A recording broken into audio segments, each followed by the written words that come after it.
ఎవరిని వచ్చినావు నా రాజ్యం వచ్చి నా భూమి గుంజుకొచ్చేందుకు నీదేమన్నా నీ అయ్యే సంపాదించుతుంటి మా పానాల దగ్గర అయితే 15 దినాలని జేసీపీ కడ్డం పని చంపుతావా ఆడక నుకోవాలి కదా. ఇప్పుడు ఇది చేసింది ఎవరు? మల్రెడ్డి రంగారెడ్డి, కందాల రంగారెడ్డి. పోలీసులు పన్రి నీళ్ళు దాటాక నీళ్ళు దేనిస్తలేరు మా వాళ్ళని, బోధింటాక బోధేనిస్తలేరు. పొద్దున్న దాక్కున్నాం, పొద్దు ముందు దాక్కున్నాం, పొద్దు ముఖంగా ఏం చేశారు? ఇంత టిఫిన్లు తెచ్చుకుంటాం, నీళ్లు తాగుతా నీళ్ళు లేవు, సస్తరా సావున్రి పోలీసులు డైరెక్ట్ చచ్చిపోయారు అంటున్నారు. పోన్రి మంచోడు.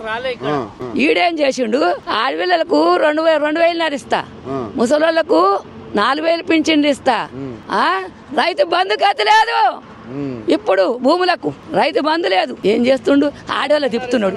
నన్ను చూడయ్యో అని తిప్పుతున్నాడు. ఆయన పెళ్ళాన్ని కూడా తిప్పుతాడు. విన్నావా? మేము భూములు ఇయ్యం, మా భూమి మాకు కావాలి. మళ్ళీ ఈయన అంటుండగా ఇంకో 5 ఏళ్ళు కూడా నేనే ఉంటాను. ఆయన రాడు, మళ్ళా జన్మరాడు.